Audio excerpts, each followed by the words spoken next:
Messieurs et Madame, bonsoir et bienvenue à votre conseil municipal tenu ce soir le lundi 7 mars 2016.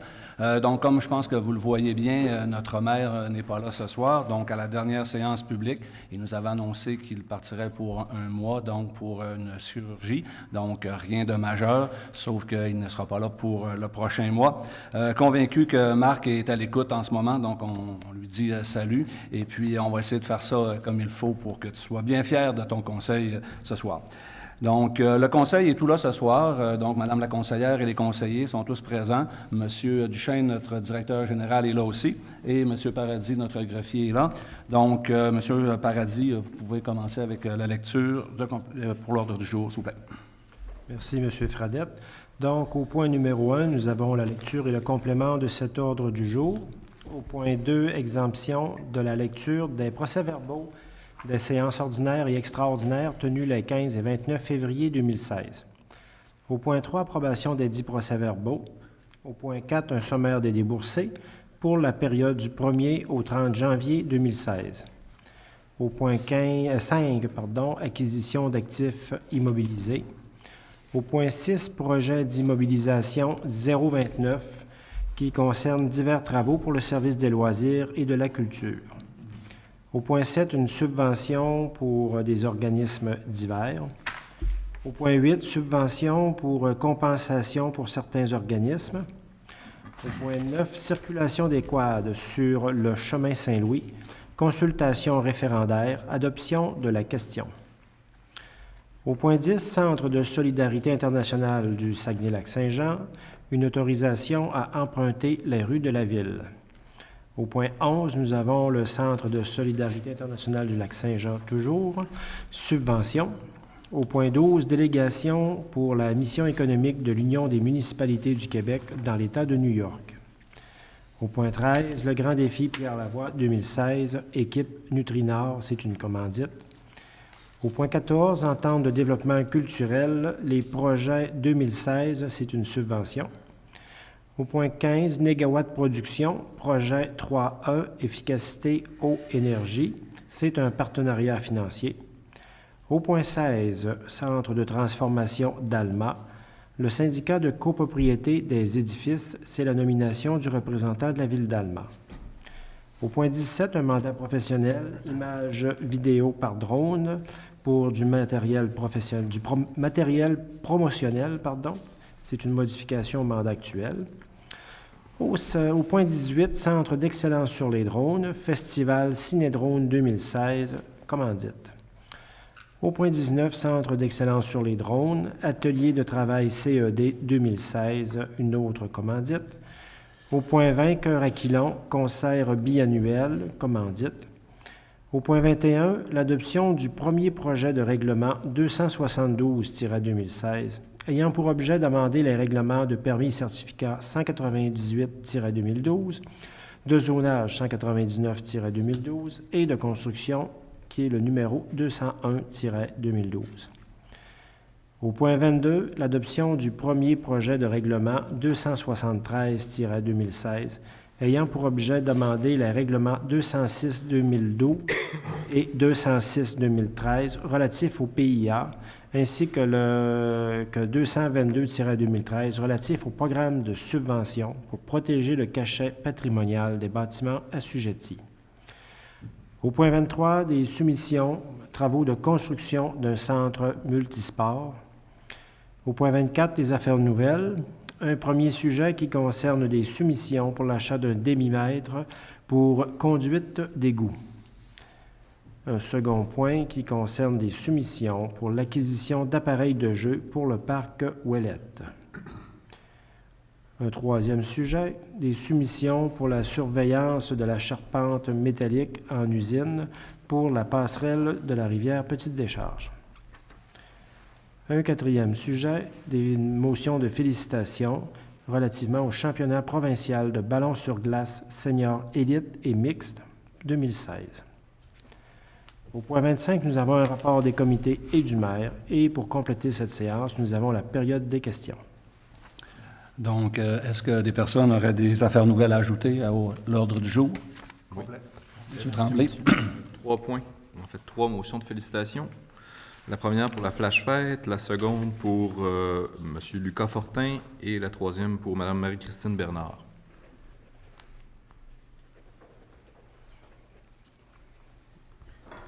Donc, Flash Fête, Lucas Fortin et Marie-Christine Bernard. Est-ce que quelqu'un d'autre veut ajouter un point? C'est correct pour les affaires nouvelles. Et dans les rapports, est-ce qu'on a des rapports ce soir? Ouais, où on est rendu dans notre neige? Oui. Ouais. Donc, M. Villeneuve, travaux publics.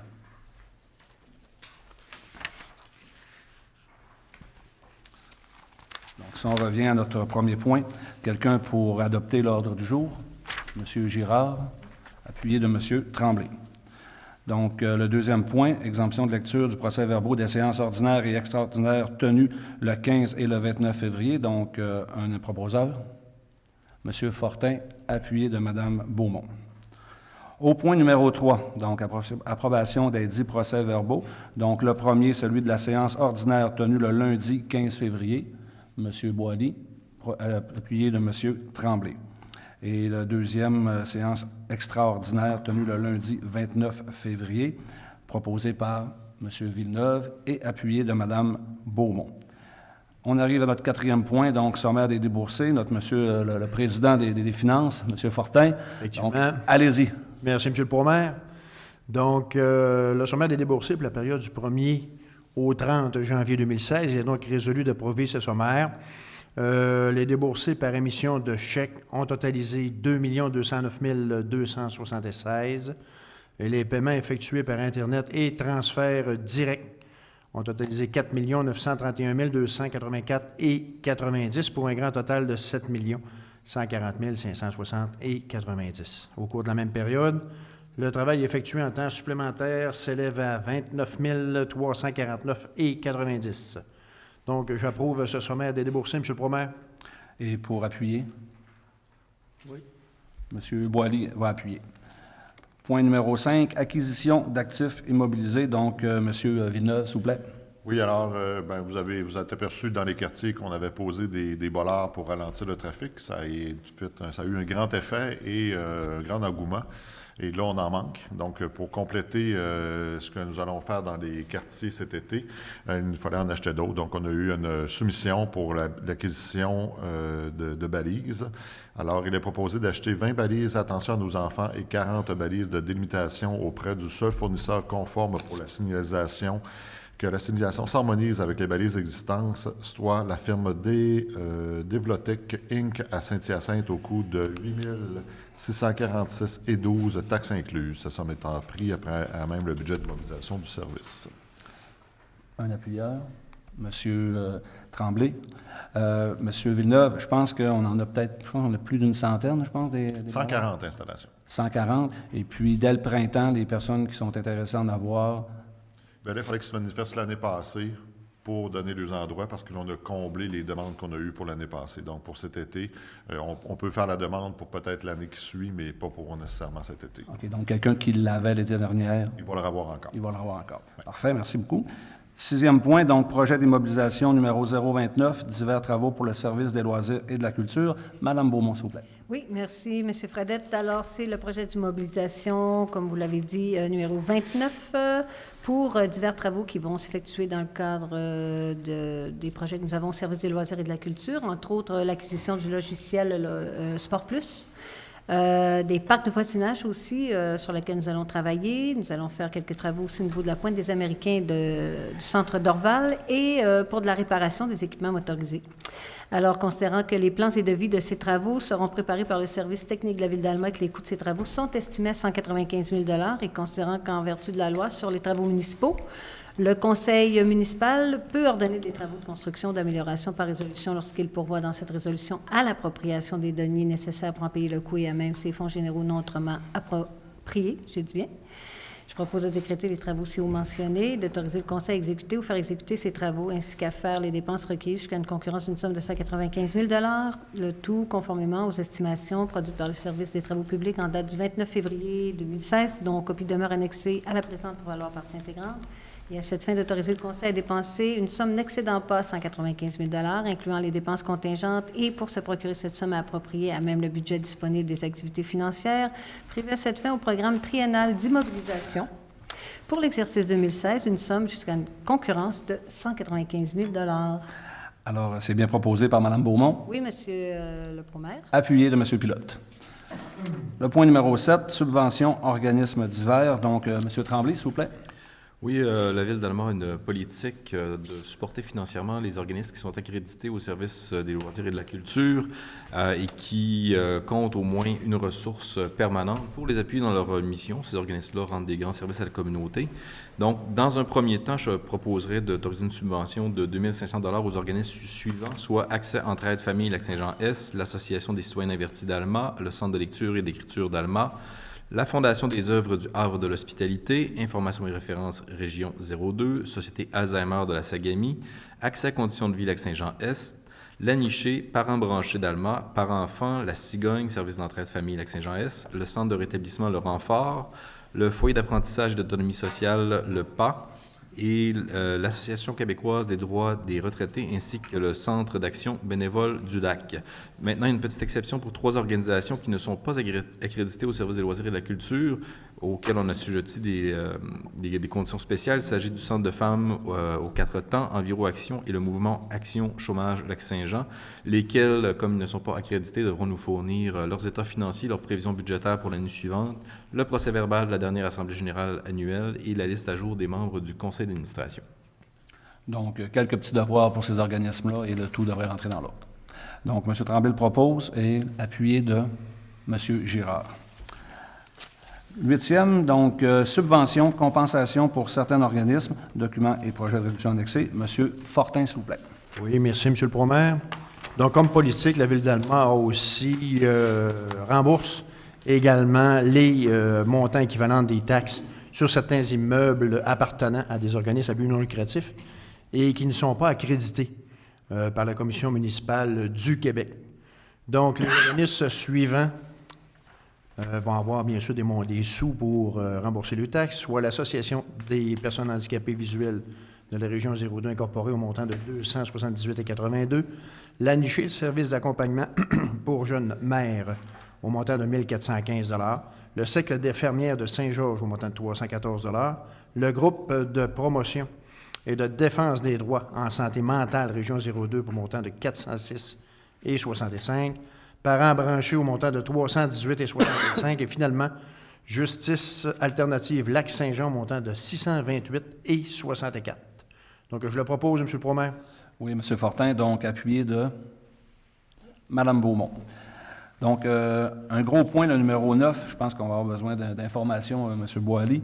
Donc, circulation des quads sur une partie du chemin Saint-Louis, consultation référendaire, adoption de la question, comité plénier du 29 février 2016. Donc, je vous laisse aller avec ça, M. Boily. Oui, M. Fradette, donc, comme vous dites, c'est un dossier qui a déjà fait couler beaucoup d'encre. C'est un dossier qu'on s'est penché là-dessus déjà à plusieurs reprises.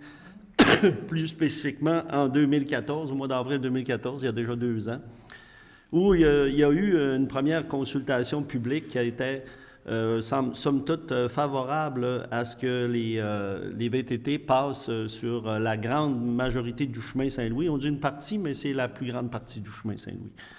Donc, lors de cette rencontre-là, le 1er avril, ça semblait favorable. Le 7 avril, on a reçu une pétition nous disant que, bon, ce n'était plus favorable. Donc, le Conseil, à cette époque-là, avait décidé de ne pas aller plus loin, considérant qu'il n'avait pas la certitude d'avoir l'acceptabilité sociale dans ce dossier-là.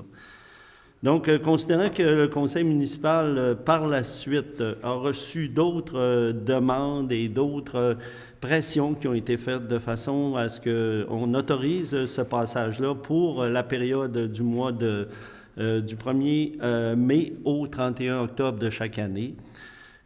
Puis considérant également que les gens du club ont fait un autre sondage maison, nous disant que 80% des gens étaient en accord, on a décidé à ce moment-là de faire notre propre sondage référendaire. Donc, c'est un sondage référendaire qui va se tenir parmi toutes les personnes habiles à voter dans le rang Saint-Louis pendant le mois de mars. Donc, je vous donne un peu les détails de la façon dont ça va se procéder. Donc, considérant que le Conseil a convenu que cette autorisation pourrait être accordée selon les modalités suivantes. D'abord, la tenue d'une consultation référendaire auprès des personnes habiles à voter du chemin Saint-Louis par le biais d'un vote par correspondance. Pour que le Conseil donne son aval au projet, il faudra qu'il y ait un taux minimal de participation de la population habile à voter, soit que 50% et plus des personnes habiles à voter votent par correspondance, comme je l'ai dit, et que les résultats en faveur dépassent 50%. Donc 50% plus 1 pour que le Conseil donne son aval. Donc, il y a deux points importants. 50% de la population du secteur qui doit voter, 50% de ceux qui votent doivent donner leur accord. Donc, considérant que le Conseil doit adopter le texte de la question référendaire, on est en référendum, donc je proposerai que le Conseil municipal adopte la question suivante. Êtes-vous d'accord pour qu'un règlement municipal permette la circulation des quads sur une partie du chemin Saint-Louis une partie sur la presque totalité ou sur le chemin Saint-Louis. On va enlever partie, mettre plutôt sur le chemin Saint-Louis pour pas que ça crée de confusion, entre le 1er mai et le 31 octobre de chaque année. Alors, les gens auront à répondre oui ou non. Et le Conseil municipal fixe la date de consultation référendaire au 31 mars 2016 de 9h à 17h. Donc, les personnes qui sont habiles à voter vont recevoir par courrier d'abord la façon que ça va procéder, vont recevoir la question référendaire qui devront répondre dans une enveloppe préadressée au Conseil, à la municipalité. Devront nous faire parvenir cette enveloppe-là, soit par la poste ou directement à l'hôtel de ville, et ce, avant le 31 mars 2016, ce qui est la journée où il y aura dépouillement du scrutin. Donc, le Conseil municipal demande au directeur général des élections du Québec de lui fournir la liste des personnes habiles à voter du chemin Saint-Louis en date du 7 mars 2016 pour tenir cette consultation référendaire, et que copie de cette résolution soit transmise aux résidents du chemin Saint-Louis et aux représentants du club de VTT de la Cité du Quad du Lac-Saint-Jean-Est. Donc, proposé par M. Boily et appuyé de M. Girard. Donc, M. Boily, vous l'avez très bien expliqué. Donc, seulement les personnes concernées qui recevront l'information à la maison, donc pourront se prévaloir de ce vote-là. Et puis, comme conseil municipal de ville, bien, c'est de laisser le choix aux personnes de vouloir savoir si ça fonctionnera ou pas. Donc, je pense que c'est très bien fait. Résolution numéro 10, donc le Centre de solidarité internationale du Saguenay-Lac-Saint-Jean, donc autorisation d'emprunter les rues de la ville. Monsieur Boily, c'est encore à votre Oui, M. Fradette. Donc, considérant que pour la 30e année consécutive, le Centre de solidarité internationale du Lac-Saint-Jean présente son tour du Lac-Saint-Jean à vélo, tour solidaire pour le Burkina Faso et l'Équateur, une activité d'éducation et une levée de fonds destinée à supporter des projets de développement dans ces pays. Considérant que cet événement se tiendra du 12 au 14 août 2016 et qu'il prévoit 2 passages à Alma, considérant la demande formulée par le Centre de solidarité internationale du Saguenay-Lac-Saint-Jean afin d'obtenir une autorisation écrite pour leur permettre d'emprunter les rues de la ville et de bénéficier de l'assistance de la Sûreté du Québec conformément aux exigences du ministère des Transports, je proposerai d'autoriser le Centre de solidarité internationale à emprunter les rues de Ville-d'Alma et à demander l'assistance de la Sûreté du Québec lors du départ officiel et pour l'arrivée qui se tiendra du 12 et le 14, j'imagine, 12 et 14 août 2016. Donc, M. Boily s'en fait le proposeur. Oui. Appuyé de M. Tremblay. Donc, maintenant, un peu dans le même sens, encore pour le Centre de solidarité internationale. Donc, cette fois-ci, M. Fortin pour une subvention. Oui, merci, M. le Premier. Comme vous l'avez dit, c'est pour la subvention cette fois-ci. Donc, considérant que grâce à ces programmes de coopération et de ces nombreux partenariats, le Centre de solidarité internationale du Saguenay-Lac-Saint-Jean soutient des communautés de pays du Sud qui, par l'acquisition de moyens techniques, matériels et humains, prennent en charge leur propre développement. Considérant la demande de subvention formulée par les dirigeants du Centre de solidarité internationale du Saguenay-Lac-Saint-Jean pour l'organisation du Tour du lac solidaire pour le Burkina Faso et l'Équateur, qui se tiendra bien sûr sur la véloroute des Bleuets. Donc, considérant qu'en 2010, le conseil municipal a décidé de verser à cet organisme une aide financière de 5 000 $ annuellement, il est donc résolu d'autoriser le versement d'une subvention au montant de 5 000 $ au Centre de solidarité internationale du Lac-Saint-Jean, de laquelle somme seront déduites les demandes de services formulées par le comité organisateur, le tout conditionnel à la tenue de l'événement, cette somme étant prise à même le surplus accumulé non affecté de la Ville. Donc, je le propose, M. le Premier. Bon, M. Fortin propose et M. Pilote appuie cette résolution. Numéro 12, une que M. Pilote va nous faire. Je pense que M. Pilote va avoir un beau sourire ici, puis très fier comme président de l'aéroport. C'est une nouvelle qu'on a appris la semaine dernière. Oui, je suis très fier, mais c'est pas pour l'aéroport, c'est une mission économique à New York. OK, bien, par rapport au centre des drones, j'englobais tout ça. OK. Donc, parce que par rapport aux municipalités, donc on sait qu'on est très chanceux des municipalités qui nous envient beaucoup d'avoir cette chance-là. Donc, ça vaut la chance de faire cette proposition. Parfait. J'ai deux autres résolutions qui a trait au centre des drones. Celle-ci est plus au fait que notre maire siège sur l'Union des municipalités du Québec. Donc, M. Asselin étant haut placé, disons, à l'UMQ et puis très actif au niveau développement économique, a déniché une mission qui est pas rien. Alors, c'est dans le but de déléguer de faire une délégation, d'officialiser une délégation pour une mission économique dans l'État de New York. Donc, c'est pas toutes les villes qui peuvent y aller. Je pense qu'il y a 2 ou 3 villes qui ont été sélectionnées. On en parle dans la résolution. OK. Alors, je vais faire la résolution, puis s'il manque de quoi, je reviendrai. Mais oui, je suis très fier, M. Fradette.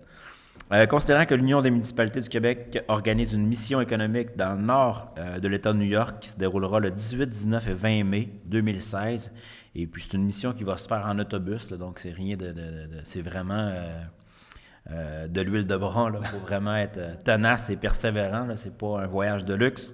Cette mission s'inscrit dans la foulée et la réorganisation des organismes de développement économique du Québec dans le contexte d'un marché québécois saturé et de la libéralisation des marchés et de la forte compétition nationale et internationale. Alors, on sait que le dollar américain est très fort, donc je pense que ça peut être très, très bien de créer des liens là, dans l'État de New York. Alors, les municipalités participantes à cette première mission économique à l'UMQ sont Alma, Gatineau, Drummondville, Magog et Shawinigan. Donc, on peut être très fiers. Et puis, ça, c'est grâce à la participation, là, puis à l'implication, surtout, de notre maire sur l'UMQ. Alors, considérant que cette mission s'articule autour des enjeux politiques suivants, alors, leadership municipal en matière de développement économique, diversification de l'économie locale et régionale. Alors, on peut en structurer de nouvelles entreprises, on ne sait jamais. Reconversion du tissu économique des villes, développement de l'économie du savoir. Alors, considérant que le conseil municipal juge opportun de déléguer les représentants municipaux pour participer à cette mission, alors je proposerai donc là, de déléguer M. Marc Moffat, qui est directeur général du développement économique, ainsi que M. le maire pour participer à cette mission le 18 et le 19 et le 20 mai prochain. Donc, M. Plot, vous en êtes le proposeur. Oui. Mme Beaumont va appuyer. Et M. Duchesne, qui vient de me passer là, sous le bras, là, il a communiqué. Donc, les 3 villes de New York où ça va se passer. Donc, Rochester, Rome et Syracuse. Si on reste assis, puis on dort, puis on fait comme les autres, il ne se passera rien. Alors, je trouve que c'est une belle initiative.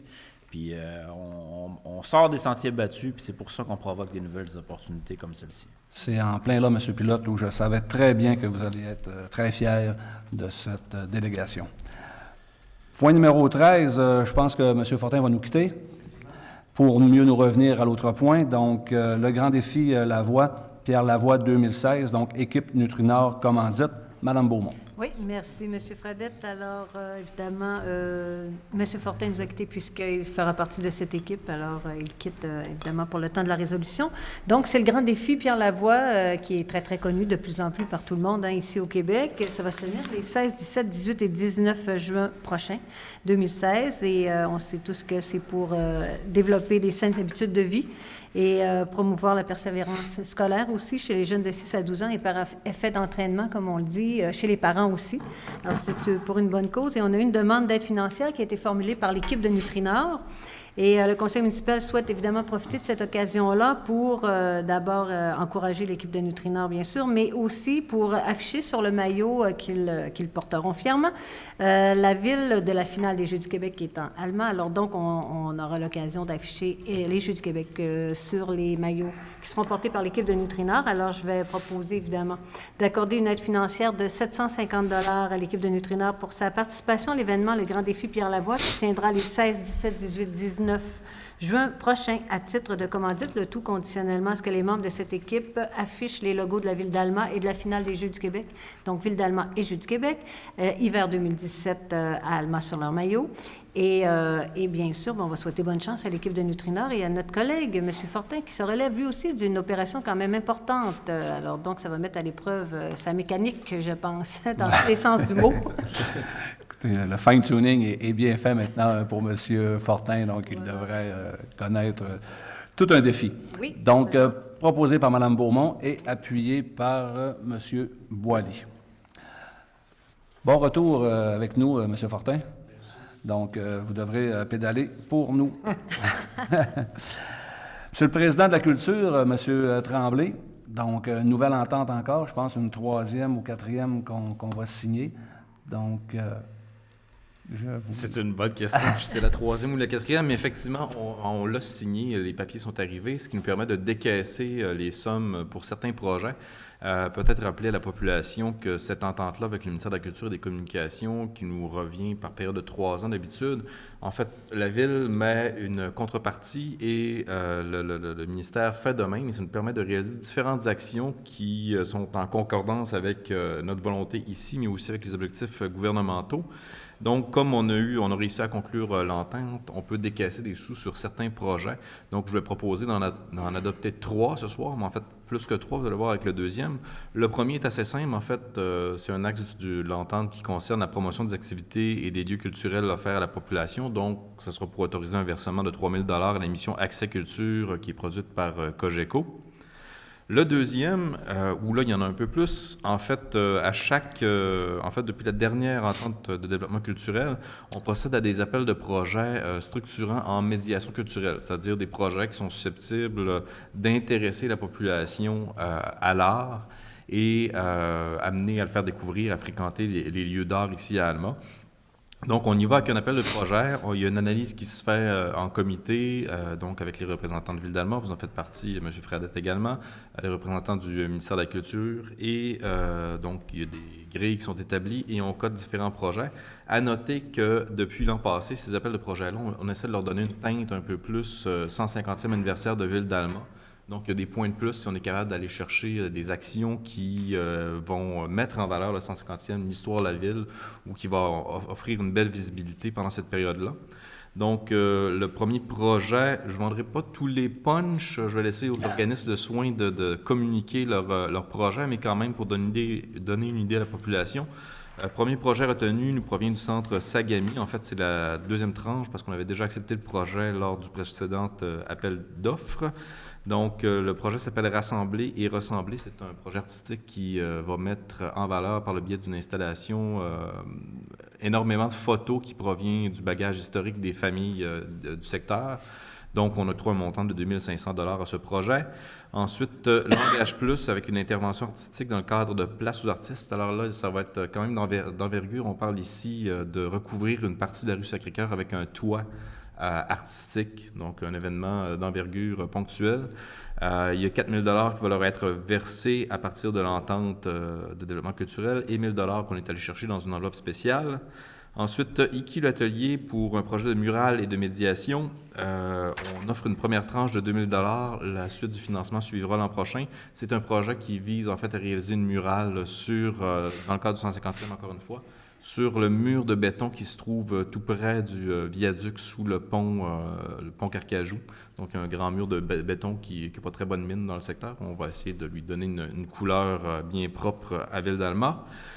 Festivalement, le défi Dragon artistique, donc 1 000 $ qui est octroyé à ce projet.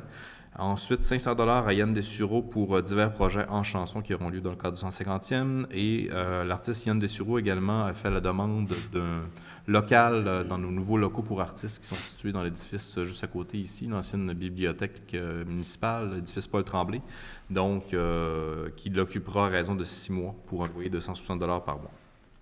Et finalement, dernier projet dans le cadre de l'entente, il s'agit de la mise en valeur de la cloche du couvent des franciscaines qui a été redécouverte quand même récemment.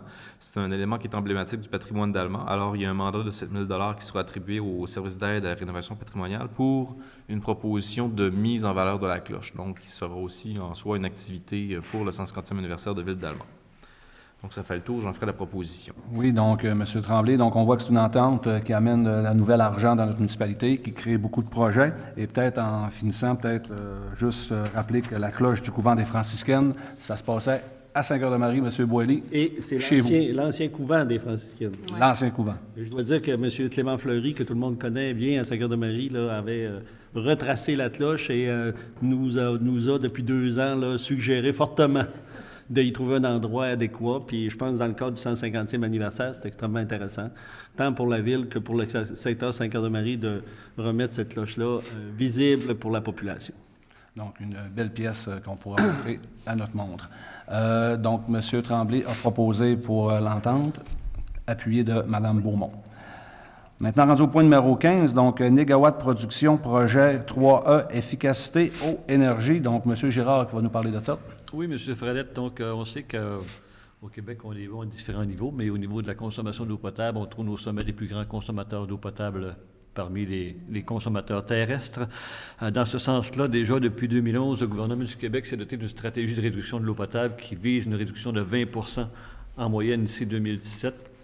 Dans son giron, il a amené les municipalités à agir dans ce sens-là aussi. Donc, depuis 2012, on doit déposer des plans d'action qui permettent de réduire la consommation d'eau potable. Déjà, en Allemagne, on a consenti des efforts considérables là-dessus. On a fait des projets pilotes dans le quartier Talbot particulièrement. On a installé des équipements à différents endroits, dans nos bâtiments à nous, à différents endroits. Et on a aussi, plus récemment, mis sur pied un programme de compensation financière pour le changement des toilettes, les anciennes toilettes qui ont des débits de 12 à 18 litres. Maintenant, on sait que quand on les change, on peut profiter d'une subvention de la Ville d'Alma pour nous aider à changer nos toilettes sur le territoire de la Ville. Donc ça, ce sont des mesures techniques qui font en sorte qu'on peut atteindre des objectifs, mais au-delà des mesures techniques, il y a aussi des mesures, on dirait, plus comportementales qu'il faut traiter aussi.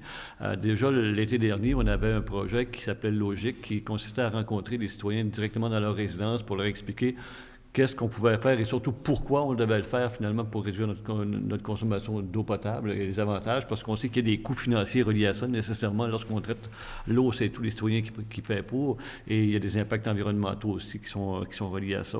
Donc, il y a, comme je le disais, des mesures techniques, mais il y a des mesures comportementales. Et cette année, on poursuit encore dans le volet des mesures comportementales en octroyant un contrat à l'organisme Négawatt pour faire de la sensibilisation auprès des jeunes, donc dans les écoles primaires, secondaires et au niveau du collège aussi, pour aller rencontrer les jeunes et leur parler de la consommation d'eau potable, parce qu'on sait que c'est les jeunes, en plus d'être de grands consommateurs d'eau potable, parce qu'on parle particulièrement des adolescents lorsqu'on prend des douches, je pense que tout le monde est au courant finalement de cette réalité-là, sont aussi des personnes des consommateurs de demain, mais aussi qui ont des grandes influences sur leurs parents. Lorsque nos enfants arrivent à nous expliquer des choses à la maison, on est plus sensible que lorsque c'est un voisin qui va le faire comme tel. Donc, on a eu une offre de service de l'organisme Négawatt, comme je le mentionnais, qui va permettre d'aller rencontrer les jeunes dans les écoles directement pour faire de la sensibilisation et permettre d'atteindre nos objectifs de réduction d'eau potable. En ce sens, je proposerai de confirmer à l'organisme Négawatt Production le partenariat de la Ville d'Alma au projet 3E Efficacité Eau Énergie selon les propositions soumises, et d'autoriser le directeur des finances et trésorier à verser une contribution financière de 7 500 $.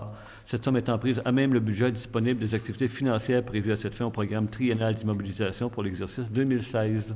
Donc, proposé par M. Girard et appuyé de M. Villeneuve. Donc, je pense que de sensibiliser les jeunes, je pense que ça peut être bien. Donc, le numéro 16, Centre de transformation d'Alma, syndicat de copropriété des édifices, donc un changement de nom. M. Boily. Changement de représentant plutôt. Donc, oui, M. Fradette, tout le monde se souviendra qu'il y a une dizaine d'années, Ville d'Alma était propriétaire de l'ancienne usine Alcan, qu'on appelait après Cétal, et qu'on a vendu à différents copropriétaires. Ces copropriétaires-là ont formé un syndicat de copropriété et comme la Ville détient encore quelques petites parties de cette bâtisse-là, nous faisons partie du syndicat de copropriété. Depuis quelques années, c'est M. Alain Fortin qui a pris récemment sa retraite et qui était directeur adjoint aux travaux publics, qui représentait la Ville sur ce syndicat de copropriété-là. Comme je disais, comme M. Fortin est parti à la retraite, il faut nommer un nouveau. Et je proposerai de nommer M. Martin Belzile, coordonnateur au développement à titre de représentant de la Ville d'Alma sur le syndicat de copropriété de cet édifice, soit le Centre de transformation d'Alma. J'en fais la proposition, M. Fradette. Donc, M. Boily propose et appuyé de Mme Beaumont. Prochain point, donc, notre président du tourisme Alma, M. Gino Villeneuve. Donc, je vous laisse aller avec ce mandat professionnel.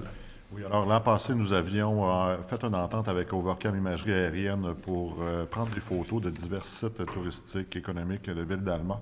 Et cette année, en discussion, on s'est aperçu qu'il nous manquait quelques sites. Donc, on veut tout simplement corriger l'entente avec eux parce qu'il va y avoir une vidéo post-production après. On est rendu à 9 sites au lieu de 5, etc. Donc, il est tout simplement confié à la firme 87 454 Canada Inc. Overcam Imagerie Aérienne le mandat relatif à la production d'un court-métrage vidéo par drone, le tout conformément à sa proposition modifiée en 2016, dont copie demeure annexée à la présente pour voir leur partie intégrante, et d'autoriser le directeur des finances et trésorier de Ville d'Alma à verser le montant d'honoraires professionnels prévu dans la dite offre de service, soit 8 777,50 taxes en su. Cette somme étant prise à même le budget du développement économique. Donc, M. Villeneuve en est le proposeur et M. Fortin va l'appuyer. Et on sait qu'avec les Jeux du Québec qui s'en viennent, le 150e anniversaire, donc la Ville bouge. Donc, ces capsules-là vont faire un bon travail justement pour faire la promotion de notre municipalité. Donc, une très bonne idée. Au point numéro 18, donc, le Centre d'excellence des drones. Donc là, je reviens avec le bon président à la bonne place et la même fierté. Donc, 18, M. Pilote.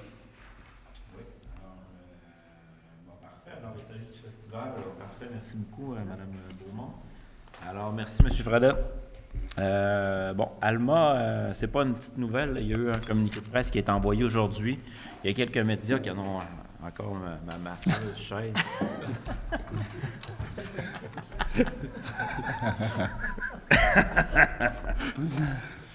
On va aller dans les la 15e fois. On va aller dans les immobilisations, vous en achetez une, M. Pilote. D'accord, merci, monsieur. Ça n'a pas rapport avec mon poids. Bon, OK. Alors, il y a eu un communiqué de presse qui a été envoyé aujourd'hui concernant une alliance entre Alma et Bordeaux. C'est pas rien. Une alliance pour un festival international du film de drone. Alors, on sait que le drone est très utilisé pour ce qui est de différents films. On a vu, entre autres, je fais un parallèle avec le Super Bowl. On a vu les joueurs en HD être suivis par des drones cette année. Donc, on voit que ça évolue. Alors, il s'agit d'une alliance dont on peut être très, très fier, qui a été ficelée là, par notre équipe de développement économique. Et puis, monsieur le maire, qui est allé à quelques reprises à Bordeaux, Techno-Ouest. Alors, il y a eu une première édition en France en 2015. Et puis, la deuxième édition sera ici à la fin de l'année au Centre d'excellence sur les drones. Alors, c'est une association entre le CED et Bordeaux pour présenter le festival Ciné-Drone à Alma. Alors, il y aura des entreprises de l'industrie du drone et de la cinématographie qui seront invitées à participer. Et puis, l'édition 2016, ça sera un rayonnement à travers le monde. Alors, Alma sera sera vu à travers le monde, ça c'est sûr et certain. Il y aura sûrement des acteurs de calibre international qui seront présents. Alors ceux qui sont groupés ou qui aiment les vedettes, alors ça sera sûrement la place. On peut être fiers, alors on va rayonner. Alors ce sera ouvert au public également, la population pourra y participer. Pour le reste des détails, il y aura un jury là, qui sera sélectionné, puis il y aura une foule de détails qui sera émis publiquement là, par la suite durant les prochains mois. Alors, ce seront des films. Je donne en rafale là, quelques points parce qu'il y a beaucoup de questions. Alors, il y aura 7 catégories de participants. Et puis, les films, ce sera des films de 5 à 15 minutes chaque. Alors, et tout ça avec des films là, qui devront avoir la participation de drones, bien évidemment. Alors, je fais la résolution maintenant. Alors, parfait. Alors, considérant que le Centre d'excellence sur les drones et son partenaire Bordeaux Techno-Ouest, qui est un de nos 20 partenaires dans le Centre d'excellence sur les drones, Bordeaux Techno-Ouest, qui est une entreprise qui donne dans le film, alors souhaite organiser la première édition canadienne du Festival international de films Cinédrone qui aura lieu à Alma les 11 et 12 novembre 2016 au cinéma du complexe Jacques Gagnon. Alors, les représentations auront lieu au centre-ville. Considérant que ce festival va attirer l'attention du domaine cinématographique québécois et canadien sur les drones, considérant qu'une association avec le groupe de Bordeaux vise un partage du concept des règlements de forme du festival, matériel, promotionnel, logo, site web, contact et graphisme pour réaliser une édition canadienne du festival. On sait que c'est quand même assez récent aussi que le drone est attitré au domaine du cinéma. Alors, considérant que la demande d'aide financière formulée par les dirigeants du comité organisateur sur le plan de visibilité offert, considérant également le protocole d'entente à intervenir entre le Centre d'excellence sur les drones et Bordeaux Techno-Ouest pour tenir cet événement annuel en alternance. Hein. C'est pas un festival qu'on veut qui dure 1 an, mais on vise le tout à long terme. Alors, 1 année Bordeaux, 1 année Alma, donc c'est pas rien. Alors, pour ces motifs, je proposerai donc là, une aide financière de 10 000 $ si tout le monde est d'accord, pour cette première édition là, qui aura lieu à Alma, au Centre d'excellence sur les drones, pour cette activité internationale. Alors, j'en fais la proposition, M. le Promaire. Donc, M. Pilote propose et M. Tremblay appuie. On sait que quand on parle de développement du drone, que notre maire, M. Asselin, en est bien fier.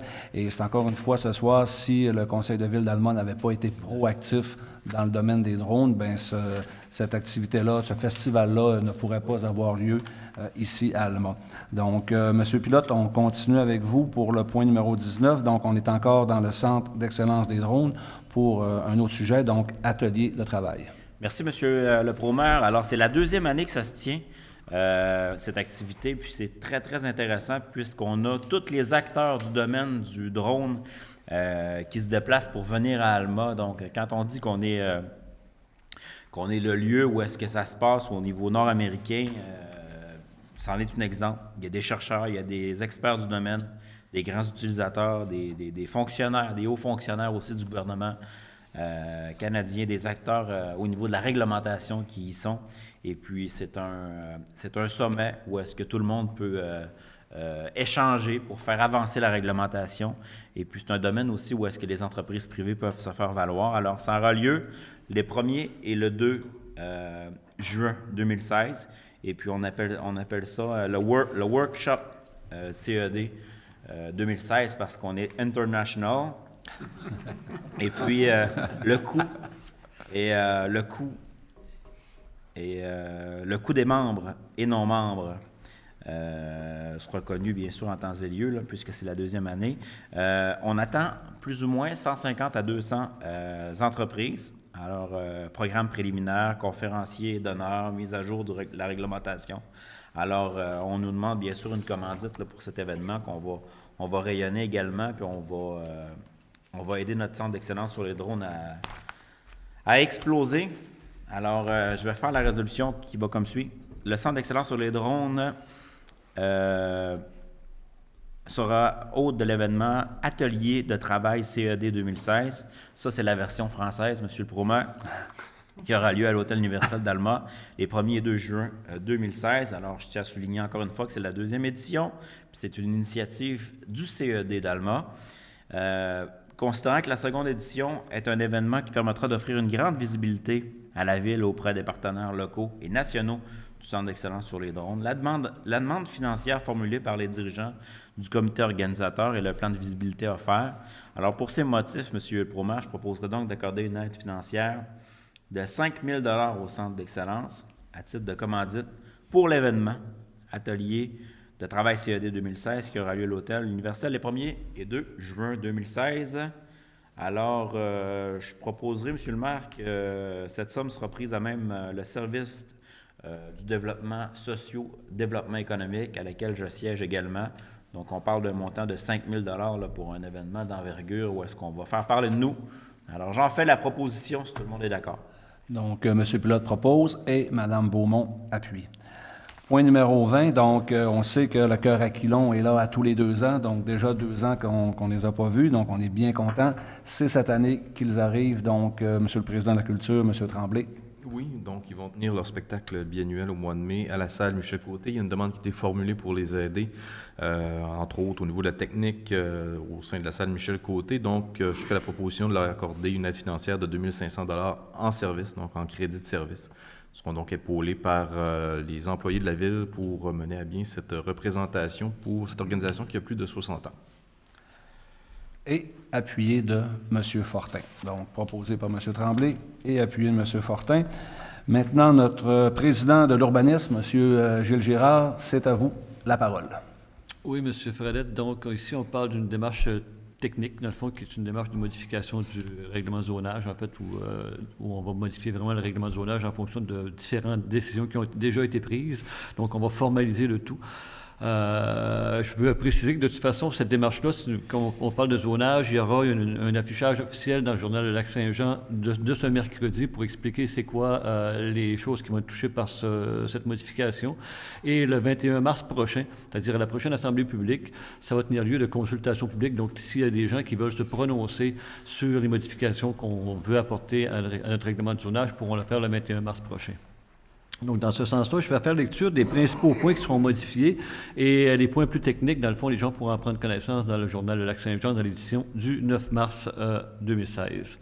Donc, je proposerai d'adopter le premier projet de règlement 272-2016 ayant pour objet d'amender les règlements de permis et certificats 198-2012, de zonage 199-2012 et de construction de façon à assujettir à l'autorisation de la SDC ou de la Ville d'Alma les comptoirs mobiles de restauration au centre-ville, à autoriser l'utilisation à des fins résidentielles de l'ancien presbytère de l'église de Saint-Cœur-de-Marie, à abroger les distances séparatrices des aires d'extraction dédoublement, celles prévues au règlement sur les carrières et sablières administrées par le par le ministère du Développement durable, à autoriser l'extraction de sable à des fins agricoles sur un lot du côté du chemin Alexis-le-Trotteur, à confirmer l'autorisation d'un refuge animalier dans la zone agricole permanente, à autoriser les ateliers de mécanique automobile dans le parc industriel Nord, à autoriser la construction d'un bâtiment autre qu'agricole sur une partie de terrain bénéficiant d'un droit acquis, à réduire la distance séparatrice entre les maisons et bâtiments d'élevage autres que la production à forte charge d'odeur. Ça, c'est vraiment des points de modification de zonage. Il va y avoir différentes corrections qui vont être apportées aussi, donc des corrections plus techniques. Et finalement, il y aura aussi des dispositions qui vont être modifiées aussi, des dispositions réglementaires qui vont être modifiées. Donc, j'invite encore une fois les citoyens à prendre connaissance du détail dans l'édition du journal. Et si les gens ont des choses à dire, de venir à la séance du 21 mars à ce moment-ci. Donc, vous en êtes le proposeur, M. Boily, appuyé de M. Tremblay. Donc, point numéro 22, c'est encore à vous, M. Girard. Donc, adoption du premier projet de règlement, ayant projet de demander les règlements. Donc, je vous laisse avec ça. Oui, en fait, c'est vraiment encore une démarche technique dans ce point-ci. On parle du programme d'implantation et d'intégration architecturale qui touche 3 quartiers, comme on le sait, finalement, le quartier Saint-Cœur-de-Marie, le quartier Rive-Urbaine et le quartier Île-Maligne. En quelques mots, dans le fond, c'est que lorsque les gens font des modifications à leur bâtiment, mais qu'ils changent pour l'identique, donc si on change un revêtement à l'identique, c'était prévu dans notre règlement qu'il fallait que ça passe devant le comité consultatif, que ça monte au conseil municipal. Donc, pour alléger cette démarche-là, puis pour enlever des délais qui sont souvent un petit peu tannants pour les citoyens, ce qu'on a décidé, dans le fond, c'est de procéder directement lorsque les gens font des modifications à l'identique. On n'aura plus besoin de la démarche, de la lourdeur de la démarche de passer par le comité consultatif et de venir au conseil municipal. Donc, c'est vraiment une démarche technique qui sera gérée par le service d'urbanisme en bas. Donc, je proposerai d'adopter le projet de règlement ayant pour objet d'amender les règlements relatifs au PIA ainsi qu'au programme de subvention pour protéger le cachet patrimonial des bâtiments assujettis. Donc, M. Girard en est le proposeur et M. Villeneuve va l'appuyer. La résolution numéro 23, à quelques reprises ce soir, j'ai parlé de fierté et je pense que ça, c'en est une que le conseil municipal au complet, M. le maire en est très, très, très fier pour avoir travaillé très fort. Je pense que Mme Beaumont, qui est la présidente du comité des loisirs et qui a travaillé très, très, très fort pour l'obtention des Jeux du Québec, cette résolution-là, ce soir, elle va venir avec beaucoup de fierté, j'en suis convaincu. Et beaucoup de fierté et de satisfaction, je vous laisse avec parce qu'il ne reste plus beaucoup de temps avant de construire tout ça, ce beau centre multisport-là. Alors, on est très fiers aujourd'hui de vous dire que nous avons ouvert les soumissions pour le début des travaux de construction du centre multisport cette semaine et on est en mesure maintenant de vous dire qui est le soumissionnaire qui a évidemment eu le montant le plus bas pour mettre en place cette construction. Alors, simplement, peut-être vous préciser avant de débuter que dans les soumissions, nous sommes allés avec 2 options, c'est-à-dire l'option A et B. Chaque soumissionnaire avait à offrir un montant sur l'option A qui était une structure tout en métal ou sur je dis bien sur l'option B aussi qui était une structure cette fois-ci métal et bois parce que comme vous le savez, je vous apprendrai rien en vous disant qu'on a plusieurs entreprises qui fournissent des éléments différents ici en région. On voulait offrir la chance à tout le monde de pouvoir participer à ces soumissions-là. Alors, je vais débuter avec... dans le fond, il y a eu 5 soumissionnaires qui ont participé. Sur ces 5 soumissionnaires, il y a 3 soumissionnaires qui proviennent de la région du Saguenay-Lac-Saint-Jean, dont 2 d'Alma.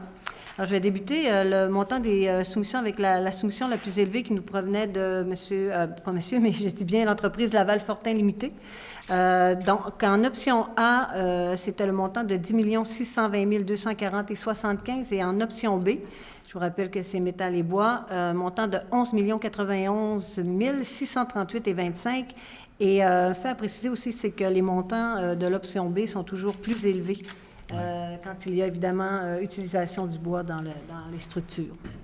Alors, l'entreprise suivante était Construction Gagné et Fils. C'est une entreprise de Saint-Christophe à Tabasca. Le prix de l'option A était de 9 905 096 et 25. L'option B était au coût de 10 346 600 et 25. La troisième entreprise était Camco Construction Incorporée, qui est une entreprise de l'Apocatière cette fois-ci. Le prix total de l'option A était de 9 857 000. Le prix total de l'option B était de 10 837 000. La quatrième entreprise est une entreprise Alma, Isophore Incorporée, au montant pour l'option A de 9 459 683 et pour l'option B au montant de 9 921 671. Et on pourrait dire la grande gagnante, celle qui a terminé en premier, c'est une entreprise de la région qui est Construction Unibec Incorporée, une entreprise de Dolbeau-Mistassini, une entreprise très connue qui fait de gros projets en région en ce moment. Les prix totaux, donc l'option A, incluant les taxes toujours, étaient de 9 171 300. Et pour l'option B, donc, le montant était de 9 706 700. Alors, évidemment, le rapport d'analyse qui a été produit par le directeur du service des loisirs et de la culture est celui produit par M. Serge Harvey, qui était l'architecte concernant la conformité des soumissions reçues, les taxes appliquées et le choix de l'option en fonction du prix le plus bas, conformément au devis. Alors, je vais évidemment proposer de considérer la plus basse soumission conforme qui a été reçue et d'octroyer le contrat pour les travaux de construction d'un centre multisport à la firme Construction Unibec, incorporée de Dolbeau-Mistassini pour un coût total de 9 171 300, les taxes étant incluses pour l'option A.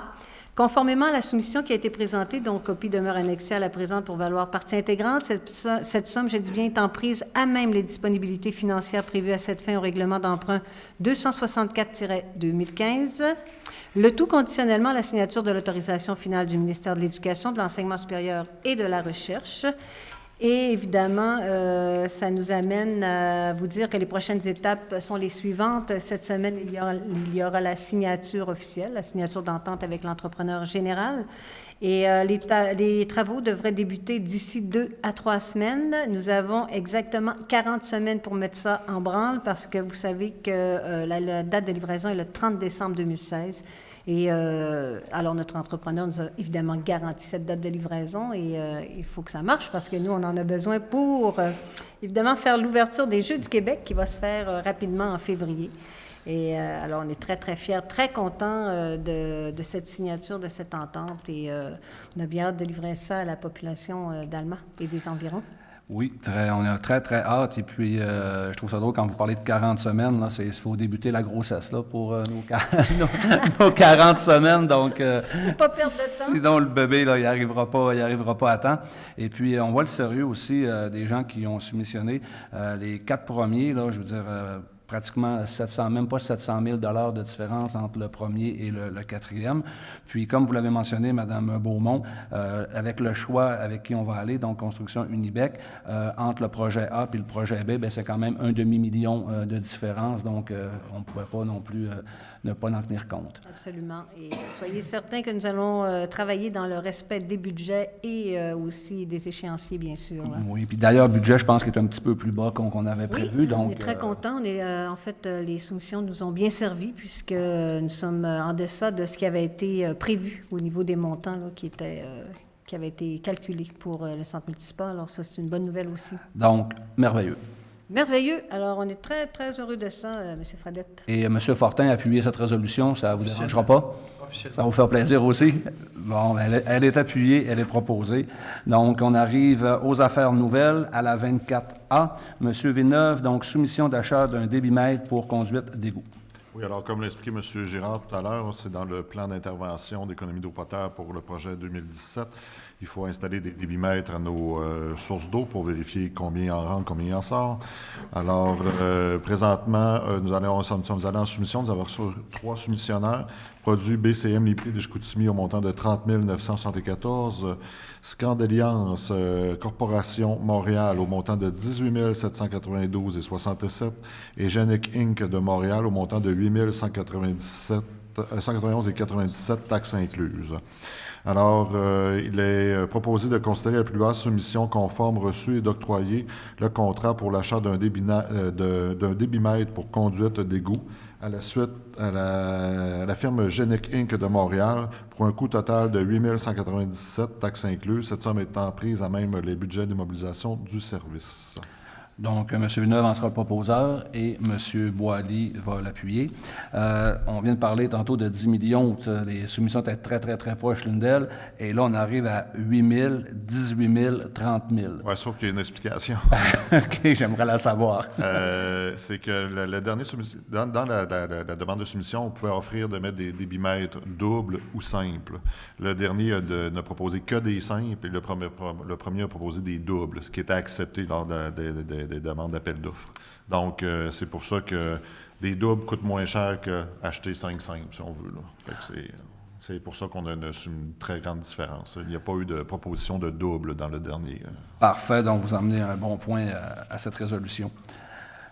Le point 24B, donc soumission aussi, cette fois-ci, acquisition d'appareils de jeu pour le parc Ouellet. Madame Beaumont, s'il vous plaît. Oui, merci, M. Fredette. En fait, c'est concernant le parc Ouellet, qui est un petit parc de dimension quand même qui n'est pas régulière et c'était très difficile pour le service des loisirs d'être en mesure d'y intégrer des équipements qui répondaient aux normes de sécurité. Alors, nous sommes allés en appel d'offres avec 3 firmes qui sont spécialisées dans le domaine pour s'assurer d'avoir des équipements adéquats qui répondaient là, à toutes les normes et qui pouvaient aussi répondre à nos besoins parce que ça nous prenait des équipements pour les jeunes enfants de 4 à 12 ans. Et donc, il y a trois entreprises qui nous ont fait une proposition et c'est une thématique qui va être un peu particulière. C'est une thématique de fusée qui nous a été proposée. Alors, avis aux familles qui aiment les choses différentes.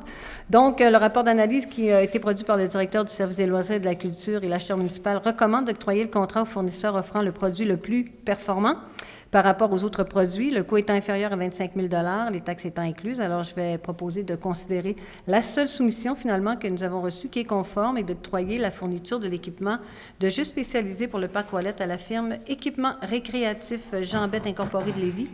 Pour le prix total de 24 139 $, les taxes étant incluses, cette somme étant prise à même les disponibilités prévues à cette fin au programme triennal d'immobilisation pour l'année 2016. Monsieur Fredette. Et Mme Beaumont, cette fusée va atterrir dans le quartier pour situer les gens?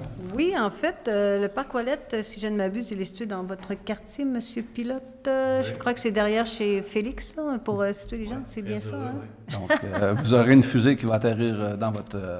Ça faisait longtemps quartier. Que les gens nous demandaient là, de réaménager ce parc-là. Je sais que vous aviez plusieurs demandes, M. Pilote. Alors donc, on a répondu à ça, je pense, de belle façon. Donc, Mme Beaumont va proposer et j'imagine que M. Pilote va appuyer. Ça fait plaisir. Donc, elle arrivera sous peu. Point C, donc soumission surveillance de charpente passerelle. Donc, on sait qu'elle avance, on en a une qui est partie et il y en a une qui s'en vient. Donc, M. Tremblay. Oui, avant d'y aller avec la résolution, vous me permettrez de faire un petit topo, un petit suivi des travaux sur le grand chantier qui court présentement dans la rivière Petite Décharge. Tout d'abord, je pense que c'est bien important de remercier les citoyens pour à la fois leur collaboration, mais aussi leur grande patience avec ces travaux-là, parce qu'évidemment, ça occasionne quelques petites problématiques, entre autres, évidemment, tout d'abord pour les piétons qui étaient habitués d'utiliser cette infrastructure-là pour circuler. Mais nécessité fait loi. Si on n'avait pas procédé aux travaux de remplacement de la passerelle, à terme, il n'y avait plus de passerelle, donc on doit passer plusieurs mois sans cette infrastructure-là, mais pour en avoir une nouvelle. Ensuite, au niveau de la circulation qui a été rendue problématique à certains moments, surtout avec les quantités de neige qu'on a reçues, puisque les camions empruntent des artères du quartier Noville pour se rendre à la rivière. Et finalement, en raison du bruit qui a été causé par le dynamitage qui a eu lieu le week-end dernier, en fait, là, il y a une semaine déjà. Donc, merci aux citoyens pour leur collaboration. Donc, c'est une situation qui est temporaire. Les travaux en rivière, il y en a encore pour environ 7 semaines, si je ne m'abuse. Ensuite, on va rentrer dans une phase plus technique qui va faire l'objet de la résolution qui s'en vient. On devrait mentionner en suivi de chantier également que les travaux de démolition sont presque tout à fait terminés pour l'essentiel. Il va rester encore des choses à sortir de la rivière, mais on est en bonne voie de compléter cette partie-là. Maintenant, ce qui s'en vient, ce que les gens vont voir au centre de la rivière, c'est premièrement le coulage de béton qui va permettre de former l'assise de la pile centrale. Donc, et à partir de ce moment-là, une fois que cette base-là a été coulée, bien là, on va procéder à monter cette pile-là, donc à faire du coffrage pour couler du béton. Donc, ça va évoluer, ça va prendre la hauteur au fur et à mesure que les semaines vont avancer. L'idée étant, bien entendu, qu'on peut se retirer à temps de la rivière pour avant les crues. Donc, on a complété ces travaux-là. Donc, il y a la pile centrale qui va être faite, ensuite la culée du côté nord et ensuite celle du côté sud. Et ça sera pour l'essentiel des travaux qui vont avoir lieu dans cette première phase-là avant la période de crue. Ensuite, on va tomber dans une autre phase avant de retourner en rivière à l'automne, qui est celle de la fabrication de l'infrastructure en usine.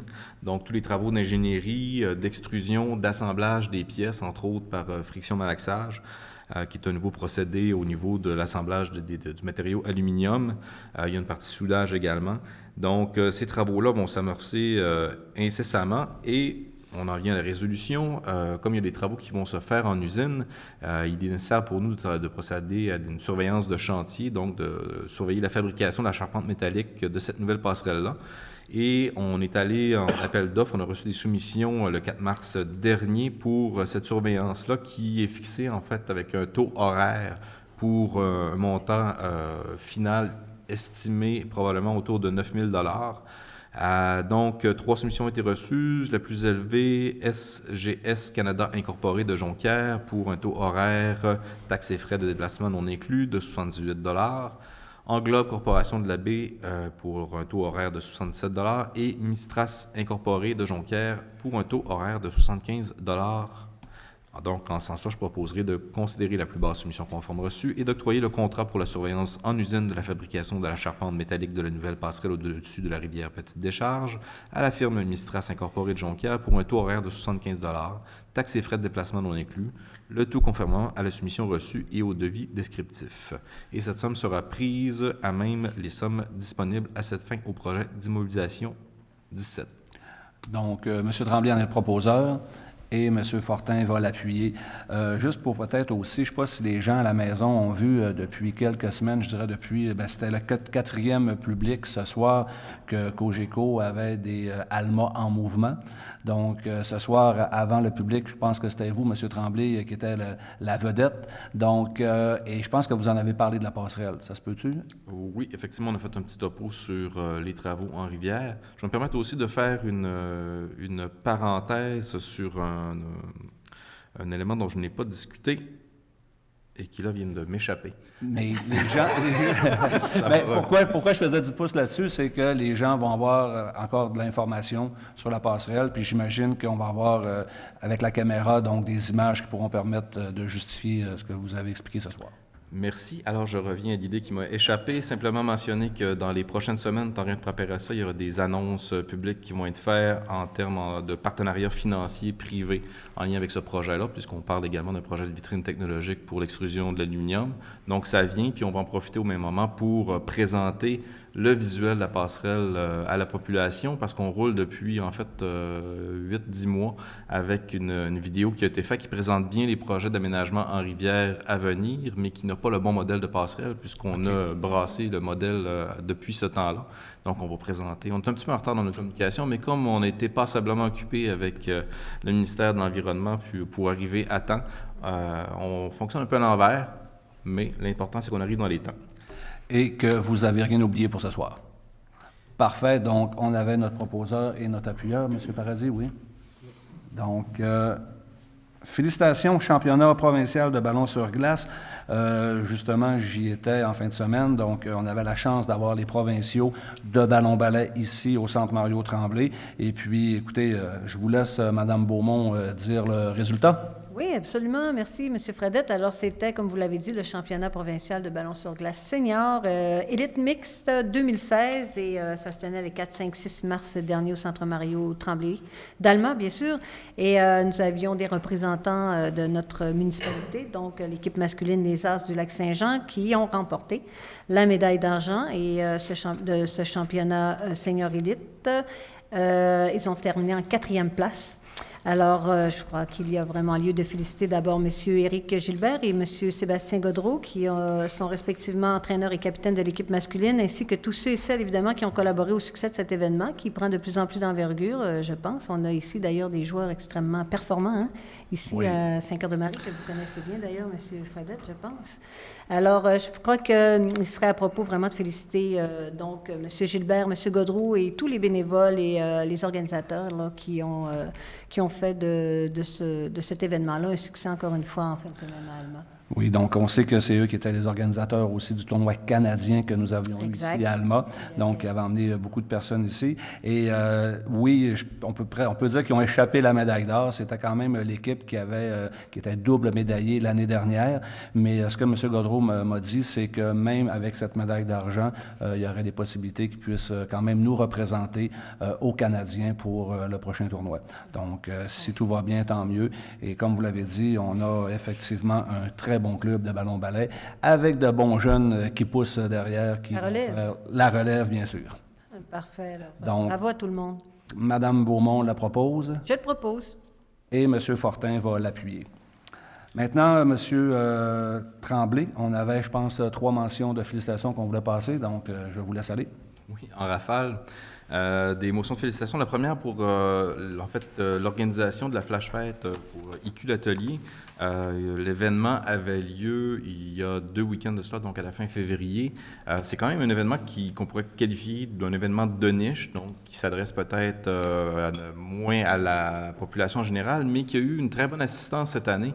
J'ai participé à plusieurs des activités ce week-end-là et vraiment, c'était très intéressant. Notamment, il y a une belle collaboration avec plusieurs départements du Collège d'Alma qui était un orchestre de glace, donc qui était présenté sur les terrains de notre cégep. Et bref, on a fait de la musique pendant plus d'1 heure. Il faisait très froid, mais il y avait quand même une très grande assistance. Donc, on a fait de la musique avec des instruments fabriqués en glace. Donc, on doit accorder avec une tronçonneuse, finalement. Ben, c'était vraiment un spectacle qui était très intéressant, qui a beaucoup fait parler de lui également dans les médias. Donc, je tenais à ce qu'on adopte une motion de félicitations à l'organisation de l'activité. Peut-être en complément, M. Tremblay, j'ai rencontré plein de monde finalement en fin de semaine. M. Bouchard, Pascal Bouchard, qui était un des créateurs justement, me disait que ça avait dépassé de très largement. Écoutez, dimanche, on était à plus de 42 000 vues de son petit vidéo, et il y a même justement du coin de l'Europe des personnes qui l'ont approché. Donc peut-être qu'il traversera de l'autre côté pour justement aller démontrer cette nouveauté, comme cette création qui va partir encore une fois d'ici d'Alma. Donc vraiment impressionnant ce qu'ils ont fait en fin de semaine. Je me suis permis également de les inviter officiellement à reproduire cette activité-là dans la portion hivernale de nos activités pour le 150e anniversaire. Je pense que la population pourrait trouver ça intéressant. Très bonne idée. Deuxième mention? Oui, la deuxième pour l'artiste almatois, jeune artiste almatois Lucas Fortin, qui est bien connu ici. Belle nouvelle qui est sortie à la fin de la semaine passée, en fait, en compagnie de Mlle Héloïse Plamondon-Pagé. Lucas Fortin va s'envoler dans quelques jours pour la Chine pour participer au mois de la francophonie qui se tient à Beijing. Et donc, les artistes ont été sélectionnés par les Offices jeunesse internationaux du Québec pour représenter le Québec en Chine lors de cet événement. Ils vont participer à des résidences de création artistique en gravure. Donc, c'est une belle visibilité sur la scène internationale pour un artiste d'ici. Je pense que ça méritait d'être souligné. Oui, parfaitement. Donc, troisième. C'est dans le même ordre d'idées, puisqu'on parle cette fois-ci de la semaine de la langue française et de la francophonie au Mexique. Il y en a un peu partout à travers le monde. Et il y a différents ministères qui sélectionnent des artistes du Québec pour nous représenter lors de ces événements qui ont lieu à l'extérieur.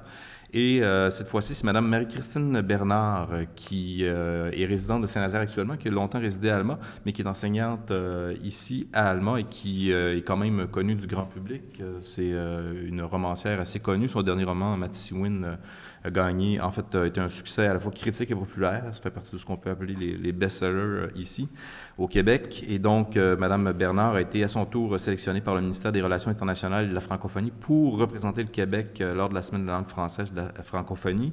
Et donc, elle a été invitée par les 2 plus grandes universités du Mexique, dont l'Université de Mexico. Donc, ce serait pour lui adresser une motion de félicitations. Donc, M. Tremblay, vous proposerez ces 3 motions de félicitations. Et je pense que Mme Beaumont va la proposer avec fierté, comme on l'a dit souvent ce soir. Maintenant, on est rendu à l'avant-dernier point, donc celui des rapports de comité et du maire. Donc, pour ce qui est du pro-maire ce soir, il n'y aura pas de rapport, mais M. Villeneuve qui voulait nous parler des travaux publics. Oui, alors, juste un petit compte-rendu sur la neige, là, parce qu'on a énormément d'appels des citoyens pour le déneigement, le soufflage latéral, comme on appelle, là. Et il faut croire que, des petites données, là, habituellement, on a environ 2 mètres de neige qui tombe par hiver. L'année passée, on a eu 1,45 m. Cette année, on s'est rendu à pas loin de 2,5 m. Donc, c'est assez exceptionnel comme hiver. On l'a eu en 2 grosses bordées à quelques jours d'intervalle.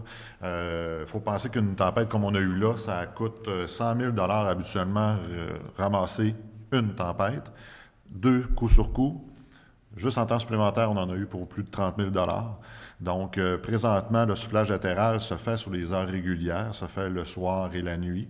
Donc, on demande une coopération encore des citoyens de ne pas stationner dans la rue la nuit et le soir de faire le plus attention possible pour donner une chance justement au soufflage latéral. Et une fois qu'on a fait le soufflage latéral, bien, on demandera aux citoyens quand même d'essayer de le respecter. On a vu beaucoup de personnes monter sur les falaises puis diminuer les falaises en renvoyant dans la rue. Donc, c'est sûr que ça ne nous aide pas vraiment et on ne repassera pas, là, c'est certain.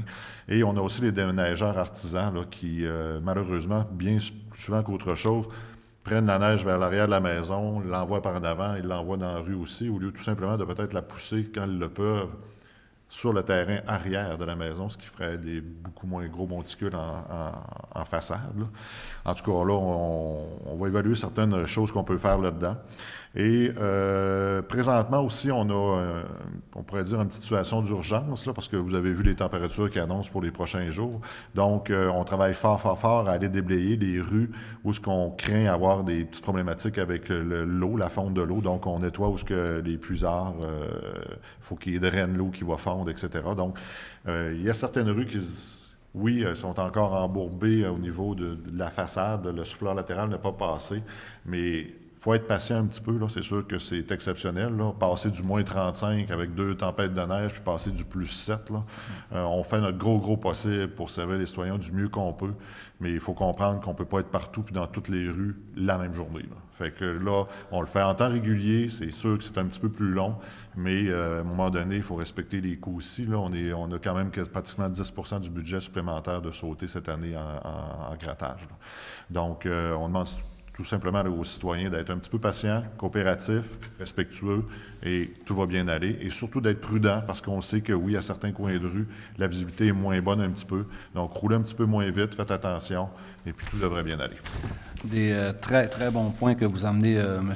Villeneuve, ce soir, par rapport aux travaux publics. Puis aussi, oui, parce que les puisards, je veux dire, avec les années à la Ville d'Alma, aux travaux publics, on sait aussi où l'eau va s'accumuler et où, bien, à un moment donné, il y a des cas d'assurance qui peuvent arriver. Donc, si on peut économiser des sous avec les assurances, bien, je pense que vous l'avez bien expliqué. C'est dans ce sens-là qu'on veut éviter. Et peut-être rappeler aux gens aussi que quand il y a des bordées de neige, bien, qu'il y a quand même des trajets qui sont prioritaires dans la Ville d'Alma. Donc, c'est sûr qu'il y a des chemins qui sont toujours faits avant d'autres, donc dans nos artères, et que si, bien, on n'a pas eu le temps de se rendre au trajet peut-être numéro 3 ou 4, puis qu'il retombe la neige, bien, on recommence au numéro 1. Là. C'est pour ça que des fois, quand vous êtes en priorité 3 ou 4, bien, que vous trouvez le temps long, mais la Ville d'Alma est reconnue pour son très bon travail, puis je pense qu'on peut féliciter toute notre équipe qui est dans les travaux publics pour le très bon travail qu'ils font à chaque bordée de neige pour rendre la vie la plus facile à nos citoyens et citoyennes. Et notre président des travaux publics fait un très bon travail.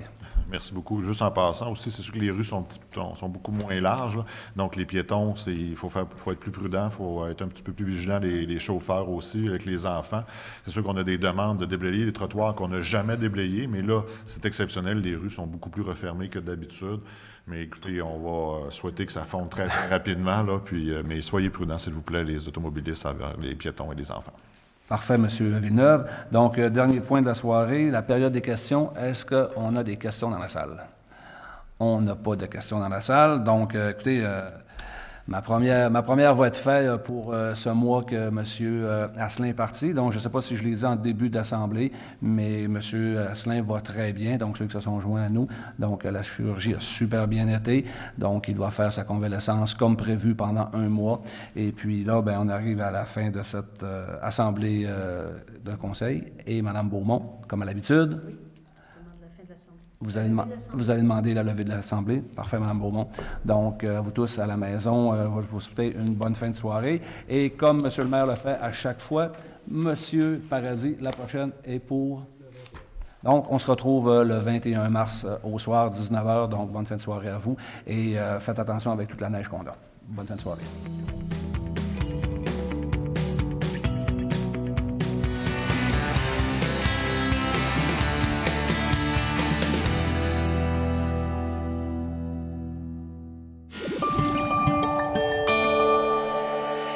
Cogeco TV, un service exclusif aux clients de Cogeco.